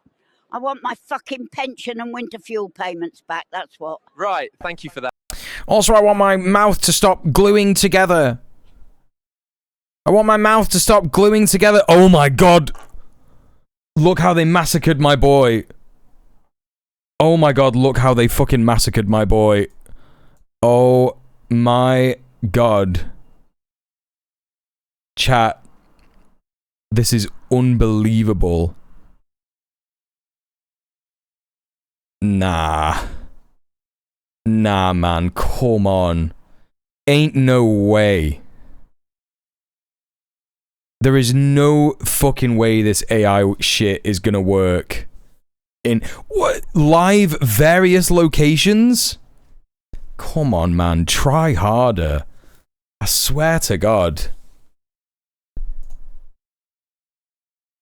That. Mate, the cost of rent is a fucking joke. I've got more chance of growing another pair of tits than ever buying a house. She's right. She's right, and she should say it. Thank you for that. Sir, what's frustrating you most about... Thank you for that. Puts the microphone in her direction again. Look at this. Look at this dude. Look at this dude. What is happening?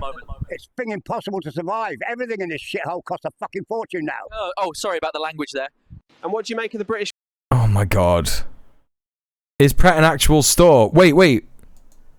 Where was Pret? Oh my god, look at Griegs. Look at the Griegs bag. The Griegs bag! Wrong logo, wrong everything! Pret is Boots in the Topshop font. Wait, does that say bots? Oh, dude. Oh, that's crazy, dude. Boots, but it's in the Topshop font, and it just looks like Topshop. And Topshop doesn't exist anymore. Yeah, Pret is not... So this is the thing.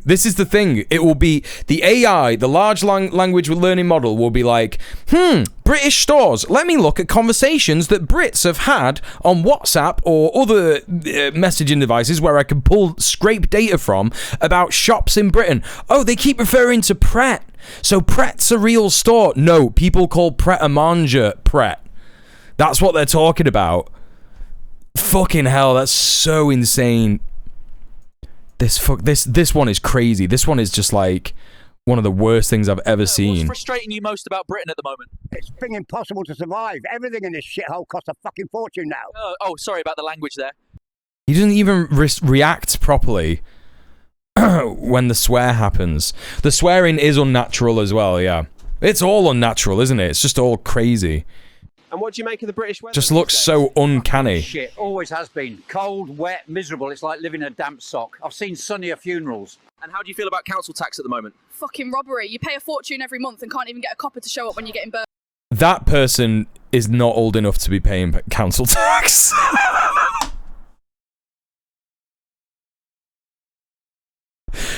Is this supposed to be like a 20-year-old NB or like a 15-year-old person? Apologies for that language. Live TV. Let's move on. Oh man, that sucks. Let's go for some good news.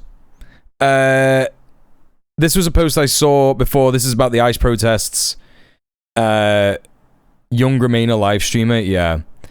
Black and brown. My neighborhood is Mexican and black as well. Shit, I think there's a lot more of them than I realize. ICE took a little girl. 5 and 3 personas. Fucking neighborhood to pick on, bitch ass motherfuckers. I love it. Thank you. So this is a community just coming together organically to resist ICE. We need to be better organized. Whether it was the sheriffs or the migra, whatever it is, we got to be organized. Yes! You got to have the phone number of every single neighbor. So if you see anything suspicious, we can alert each other. Tenemos que tener los números de todos los vecinos. Si miramos algo sospechoso, let them through. Si miramos algo sospechoso, tenemos que alertarnos uno al otro. Ahorita nuestro... That is exactly it. That is exactly it. La migra, la policía, los sheriffs, todos están en contra de nuestra comunidad. Están en contra. This is the thing that the state does not realize. You can only oppress people so much. You can only Gestapo people as much as they are willing to tolerate it, which is not a lot. And people are seeing the way that people are responding to it, and they're going, we have to be organized. We have to have an organized response. We have to have multiple, different tactics. And this is great. Sorry, I didn't have subtitles on at all. Están en contra de la comunidad negra, en contra de la comunidad latinoamericana. They're against the black community, they're against the brown community. We have to unite. And that's what happened here today. If it wasn't for everybody coming out, you better believe they would have taken more people. But they didn't. You know what? I'm like this. The people defend the community. They took every single barrio. And they say they're raping somebody. Fascism requires the cooperation of the public. When have the American public ever been cooperative? Yeah, true. So right now, who is this guy? He has the right energy. You don't know this guy. None of us know this guy. If you know his name, no you don't. If you know any of these people's names, no you don't. You don't know any of their names. Not a Scooby-Doo, bro. Ice knocks at your door. Sorry, pal. Don't know what you're on about. No, it's okay. I'm not. I'm not scolding you, Sorka. But I'm just like, you know, you make a good point. Who is this guy? He has the right energy, but also like, no, we don't need to know who he is. I think my area has been quiet with fireworks since this has escalated. You know, cops would be getting those noise complaints. Short pipeline there. Yeah, absolutely. Yeah.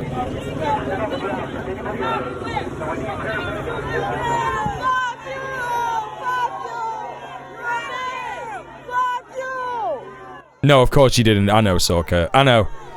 I'm getting better at reading chat. You know, I'm getting better at doing that now. I'm figuring stuff out, etc., etc. Yeah, sorry, officer. Nobody here but us white guys. Yeah, I don't know what you're on about.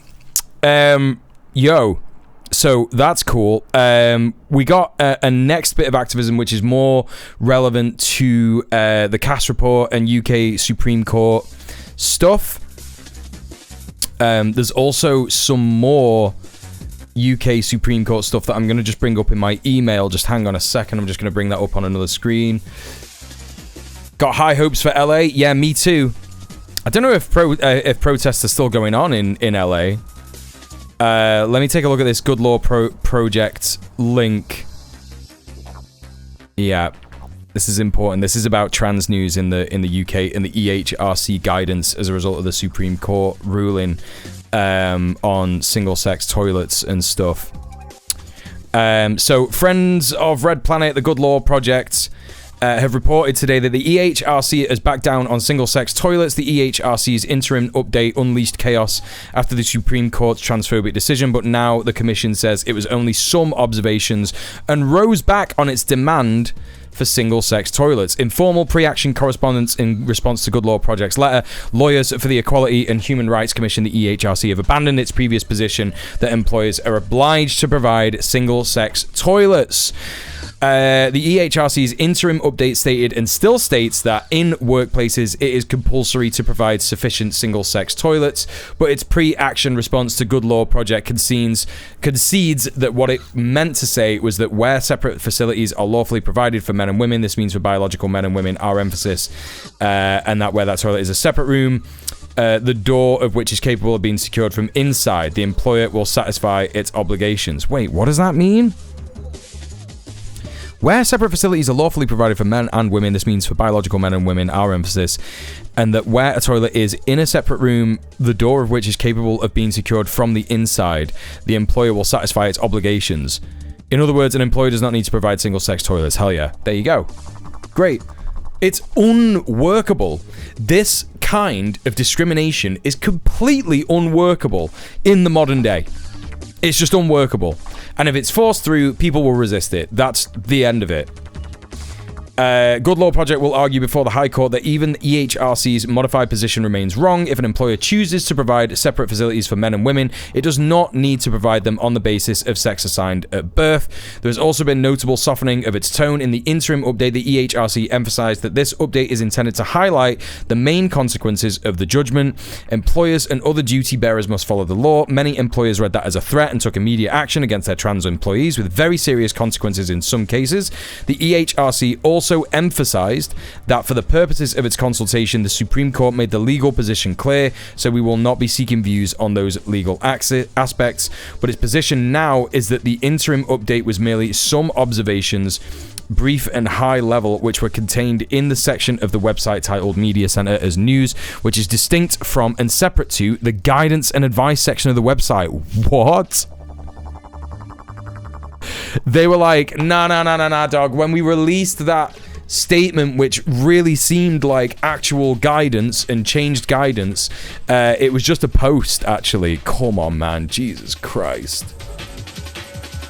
Legalese to justify doing a complete U-turn without actually looking like it. Yeah, that's what it is. Oh, that's so stupid, dude. That's so stupid. Finally, the EHRC's lawyers also seem to disagree with Keir Faulkner, chair of the EHRC, about Article 8, the right to privacy. For the Women and Equality Select Committee, she had asserted that we do not think Article 8 rights apply, but the letter concedes the contrary. Good Law Project filed its judicial review claim on 6th of June 2025. Damn, dude. There you fucking go. Also in trans news, we have this person here called Natasha, who has published some research that's been peer-reviewed.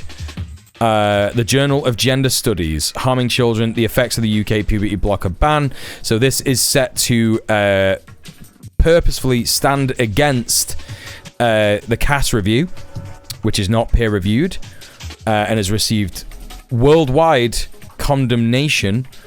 Abstract. This paper presents an analysis of data from trans children and young people and their parents following the imposition of a UK-wide ban on puberty blockers for this group.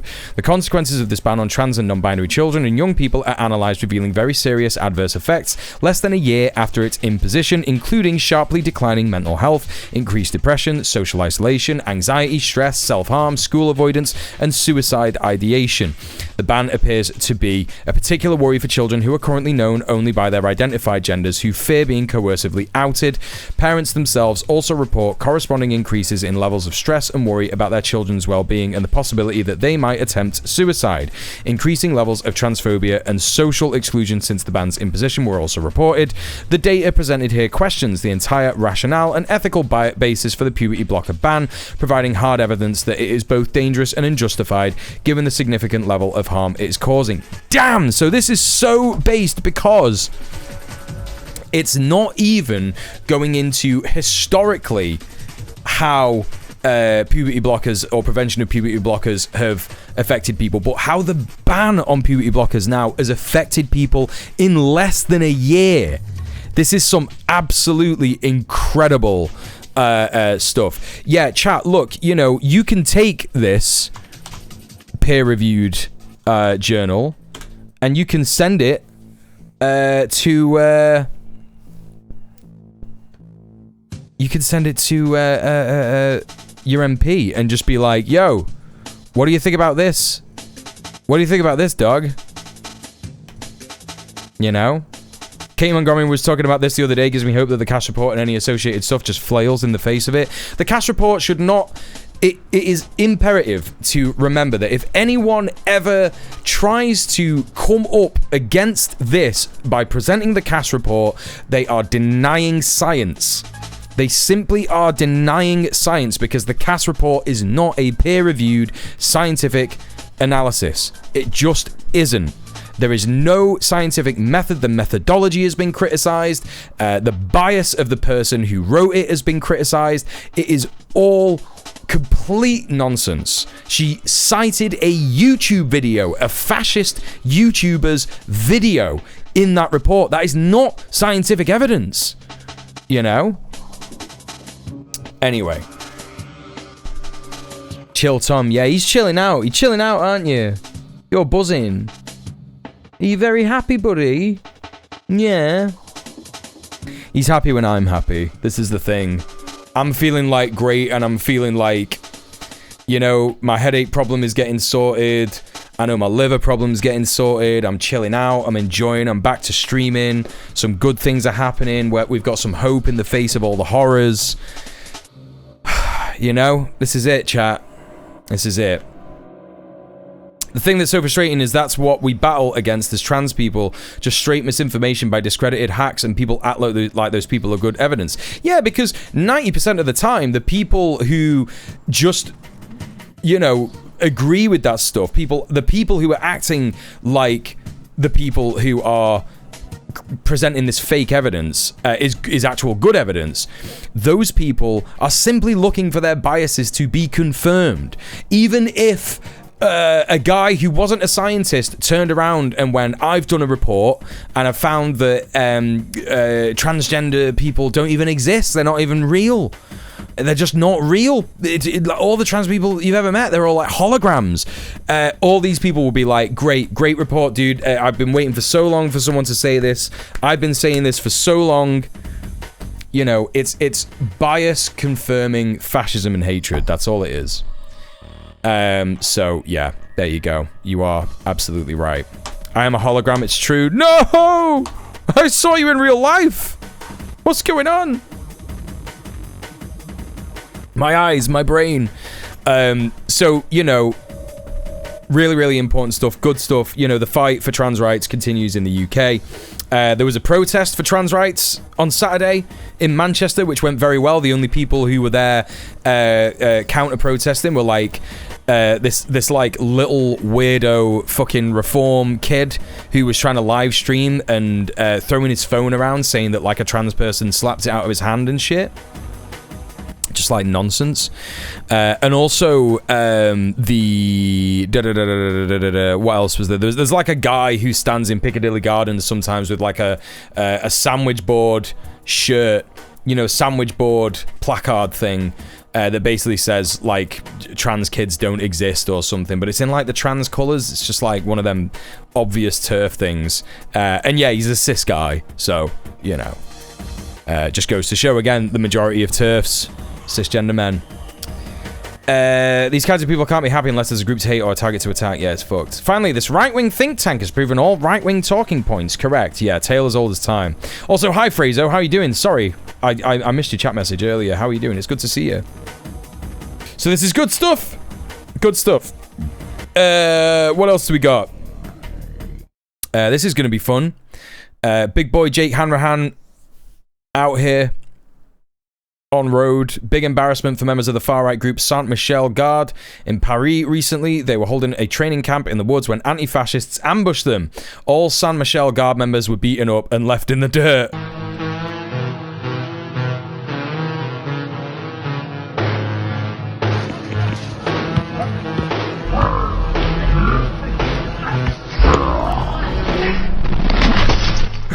Dude! What? Dude, this is crazy.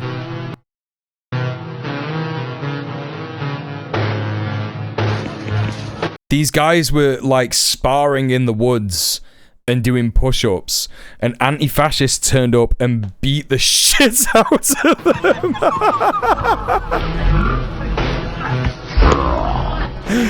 Oh, yes, let's go. Paris are we. Yeah, get fucked, fascists. God, this is so good. Hell yeah. Hell yeah. And finally, in the activism report, we have got, again, Palestine action occupying the roof of Permoid Industries yet again.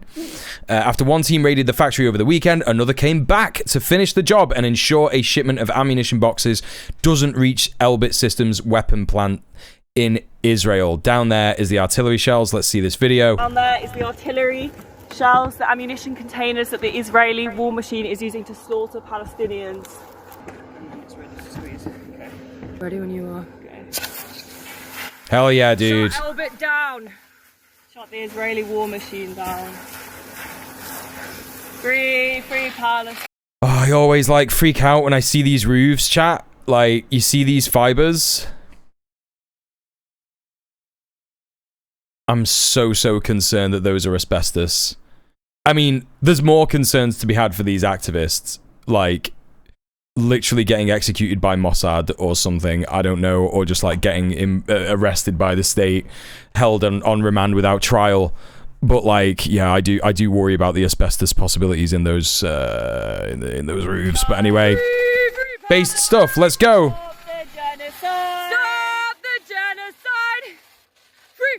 Free Palestine! Free Hell yeah. Palestine! Free Palestine! Free Palestine!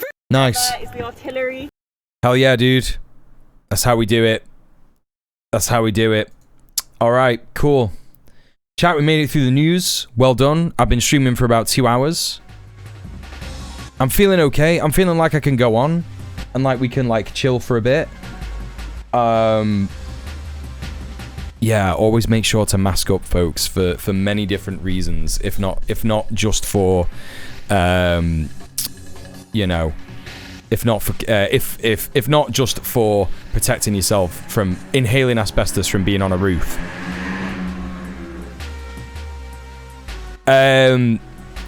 Okay, what else do we got? Some Brainrot stuff. Let's take a look at this. New Resident Evil looking good. Ice Barbie visited biohazard lab with RFK Jr. before hospitalization.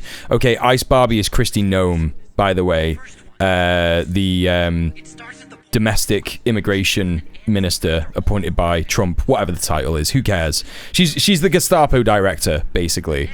Visited biohazard lab with RFK Jr. before hospitalization. So you might have seen in the news that she ended up being hospitalized recently, which is funny. And I don't know how I feel about the Ice Barbie shit. I don't know. Feels a bit misogynist, but like the ICU Barbie, like fucking hell, man. Kristi Noem rushed to hospital by ambulance. Yeah. I hope a swift end to her suffering. Genuinely. And finally, we got some transphobic brain rot, which is absolutely clearly an op. Yeah. I'm sorry, but this is like so clearly an op. We've got Ollie London here saying, furious woman confronts transgender man wearing a bikini after he tried to go in a girl's bathroom. You're not a woman. Get out. If you want to practice your transition, you don't do it at a young kid's softball field. And what is the source for this? It's a 13-second video that is going to absolutely be an op. You're not, dude. Hey, I'm leaving, so you don't have to worry. If you want to practice your transition, you don't do it at a young kid's softball field. I don't love it. This is nothing. This proves nothing, chat. Like, if you believe this, you don't know any trans people at all. Yeah? You just don't know anything about gender dysphoria. You don't know anything about trans people. A trans woman, like, I don't want to speak for all trans women because I know some trans women feel much better about this than other trans women, but the majority of trans women feel so insecure about their hair. Right? There ain't no way that a trans woman early in her transition would go out with a bikini on like this to use a woman's bathroom also with hair like this. It just ain't no way. I'm sorry, there just ain't no way. This is fucking an op. Without a shadow of a doubt. You know? Yeah, 100% bullshit. Fake as fuck. If he wasn't wearing it, they wouldn't have given a shit, just ignored him as a shirtless man. Yeah, literally. Literally. Yeah. Well, that's the end of the brain rot. I'm not going to be getting into the... what's an op? Psyop. Yeah, a psyop. So you know you hear like people say like, oh, some people on the internet are like a psyop. Basically something created by the state or by an organization to create propaganda, yeah. Also, hi Elon Stinks, welcome in. How you doing? Good to see you. Hey, my friend flew to Turkey to get high? Maybe. My friend flew to Turkey to get hair transplants because she was tired of wearing beanies, yeah. Some trans women are fine with you know, having thinning hair and stuff, and you know, it just depends. But like the overwhelming majority of trans women would just not be comfortable with going out looking like you got like thinning hair with like a horseshoe haircut. I just think that that's like such an obvious op. Okay. What else? I